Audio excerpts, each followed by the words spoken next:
Maligayang pagdating dito sa ating YouTube channel na Panalangin Bago Matulog. Ang gabing ito ay espesyal na iniaalay para sa mga ama, para sa mga lalaking tahimik na nagdadala ng bigat ng responsibilidad, para sa mga haligi ng tahanan na araw-araw ay nagsisikap upang maitaguyod ang kanilang pamilya. Kung ikaw ay isang ama na tahimik na umiiyak dahil sa problemang pinansyal, kung ikaw ay isang asawa na ginagawa ang lahat ng makakaya upang mapunan ang pangangailangan ng pamilya, kahit pagod na, kung ikaw ay isang lalaking nakakaramdam ng pangamba, pag-iisa, pagod, o kawalan ng pag-asa dahil sa mabibigat na responsibilidad, ang panalangin ito ay para sa iyo. Ngayong gabi, ating babasahin at pagbubulayan ang awit 23 mula sa bersyon ng Magandang Balita Biblia. Ang awit 23 ay hindi lamang simpleng kabanata sa Biblia. Ito ay paalala na ang Diyos ay nananatiling ating pastol kahit sa panahon ng kakulangan, problema, pagkabigo, at matinding pagsubok. Maraming ama ngayon ang may tahimik na laban. May mga gabing walang tulog dahil sa bayarin. May pag-aalala sa kinabukasan ng mga anak. May takot na hindi sapat ang kanilang ginagawa. May pagod na hindi maipaliwanag at mga sakripisyong tanging ang Diyos lamang ang nakakakita. Ngunit ngayong gabi, pinaaalalahanan tayo ng Diyos. Hindi Kanya iniwan. Hindi Kanya kinalimutan. At nakikita ng Panginoon ang bawat sakripisyo mo para sa iyong pamilya. Habang binabasa natin ang awit 23, naway muling mapalakas ang iyong pananampalataya. Naway muling mapuno ng pag-asa ang iyong puso. At naway maramdaman mo ang presensya ng Diyos sa gitna ng lahat ng iyong pinagdaraanan.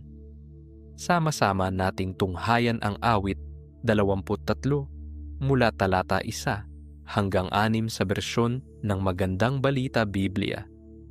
Si Yahweh ang aking pastol, hindi ako magkukulang. Pinapahimlay niya ako sa luntiang pastulan at inaakay niya sa tahimik na batisan. Pinapanumbalik ang aking kalakasan at pinapatnubayan niya sa tamang daan upang aking parangalan ang kanyang pangalan. Dumaan man ako sa madilim na libis ng kamatayan, wala akong katatakutan, pagkat ika'y aking kaagapay. Ang tungkod mo at pamalo, aking gabay at sanggalang.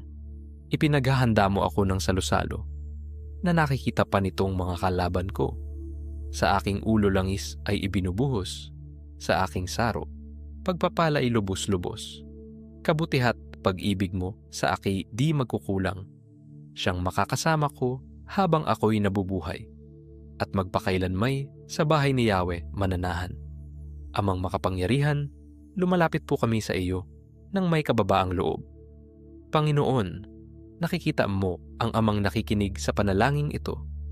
Nakikita mo ang asawang tahimik na nagdadala ng mabibigat na pasanin.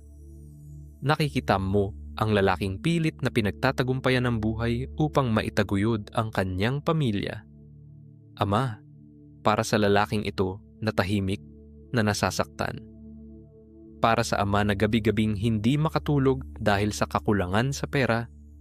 Para sa asawang natatakot na baka hindi sapat ang kanilang maibigay. Para sa lalaking unti-unti nang nawawalan ng pag-asa dahil sa sunod-sunod na problema. Ngayon ay hinihiling namin ang iyong banal na presensya. Panginoon, ikaw ang dakilang tagapagbigay. Sinasabi ng iyong salita, si Yahweh ang aking pastol, hindi ako magkukulang. Kaya ngayon, ipinapahayag namin, hindi magkukulang ang aking pamilya.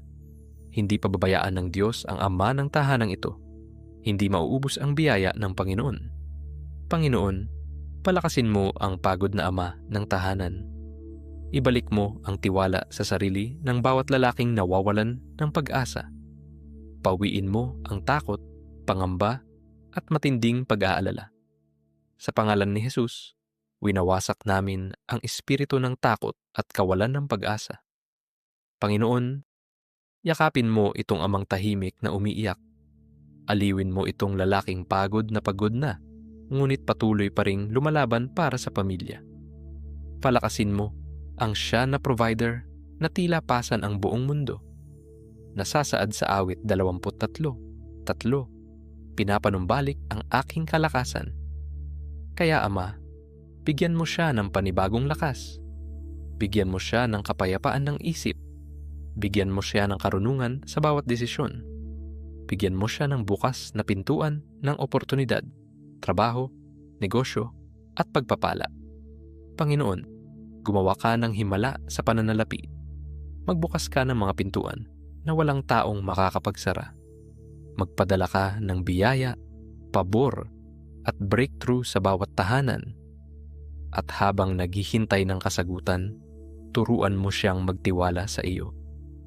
Sapagkat kahit siya ay dumaan sa madilim na lambak ng problema at kakulangan, hindi siya matatakot dahil ikaw ay kasama niya. Ngayon, ipinapahayag namin, hindi babagsak itong Ama. Hindi mawawasak itong provider. Hindi matatalo ng problema ang haligi ng tahanan. At hindi mawawalan ng pag-asa ang pamilyang nagtitiwala sa Diyos. Sa makapangyarihang pangalan ni Jesus, Amen. Ama naming Diyos, patuloy naming itinataas sa iyo itong ama, asawa, provider, at haligi ng tahanan. Ngayon pa lamang ay ipinapahayag namin ang iyong pagpapala sa kanyang tahanan. Nasasaad sa awit 23:5. Ipinaghahanda mo ako ng salu-salo na nakikita pa nitong mga kalaban ko. Panginoon, maghanda ka ng hapag ng kasaganaan para sa pamilyang ito. Magbukas ka ng mga bagong oportunidad. Magdala ka ng hindi inaasahang pagpapala. Magbigay ka ng breakthrough na ikaw lamang ang makakagawa. Kahit mahirap ang panahon, ikaw ay Diyos pa rin. Kahit tila imposible ang sitwasyon, wala kang hindi kayang gawin. Ngayon, ipinapahayag namin, muling lalakas itong Ama. Muling tatayo itong provider. Muling magtitiwala itong lalaking nawawalan na ng pag-asa. Nasasaad sa awit 23, talata 5, sa aking ulo langis ay ibinubuhos, sa aking saro, pagpapalay lubos-lubos. Panginoon, pahiran mo ng iyong banal na langis itong Ama ng tahanan. Langis ng lakas, langis ng karunungan, langis ng pabor, langis ng tagumpay. At sa lalaking ito na nakakaramdam ng pag-iisa, ipaalala mo na nakikita mo ang bawat sakripisyo, bawat overtime, bawat gabing walang tulog, bawat tahimik na panalangin, bawat pagsasakripisyo para sa pamilya. Walang nasasayang sa harapan ng Diyos. Ngayong gabi, ipinapahayag namin, susundan ng kabutihan at awa ng Diyos ang kanyang pamilya. Darating ang kapayapaan sa kanyang tahanan. Darating ang provisyon at breakthrough at mananatiling matatag ang amang nagtitiwala sa Panginoon sa makapangyarihang pangalan ni Jesus. Amen. Maraming salamat po sa inyong pagsama dito sa ating YouTube channel na Panalangin Bago Matulog. Kung ikaw ay pinagpala at napalakas ng panalangin ito, lalo na bilang isang ama, asawa, provider, o haligi ng tahanan, huwag kalimutang i-like ang video na ito, i-share sa ibang nangangailangan ng panalangin at pag-asa, at mag-iwan ng comment upang maipanalangin namin kayo at ang inyong pamilya.